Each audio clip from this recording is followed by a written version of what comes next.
नमस्कार और स्वागत है आपका हमारी गीता सीरीज में।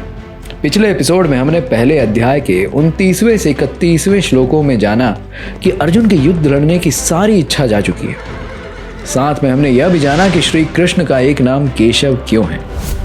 आगे के 2 श्लोकों में अब अर्जुन कहते हैं, न कांक्षे विजयम कृष्ण न च राज्यम सुखानि च किम नो राजेन गोविंद किम नो भोगेर जीवितेन वा येषामर्थे कांक्षित नो राज्यम भोगा सुखानि च त इमे अवस्थिता युद्धे प्राणांस्त्यक्त्वा धनानि च। अर्थात अर्जुन कहते हैं कि हे कृष्ण, मुझे विजय, राज्य और इससे प्राप्त होने वाला सुख नहीं चाहिए। ऐसे राज्य, सुख या अपने जीवन से क्या लाभ प्राप्त हो सकता है, क्योंकि जिन लोगों के लिए हम ये सब चाहते हैं वे सब इस युद्ध भूमि में हमारे समक्ष खड़े हैं।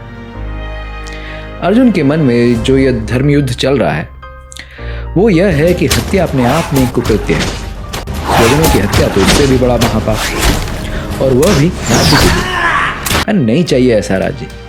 ऐसे किसी राज्य की कामना अर्जुन नहीं करता जिसमें अपने स्वार्थ के लिए अपनों का ही वध करना पड़े।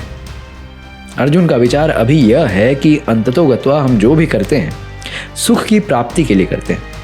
अपने भ्राताओं, पितामहों, गुरुओं की हत्या कर धरती पर क्या स्वर्ग का भी राज्य मिल जाए तो उससे सुख कैसे मिलेगा।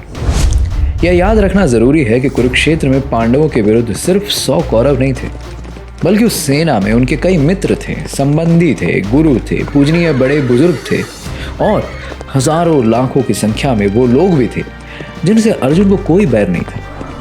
परंतु विधि का विधान कुछ ऐसा था कि अब उनकी हत्या अर्जुन के गांडीव से होने वाली थी।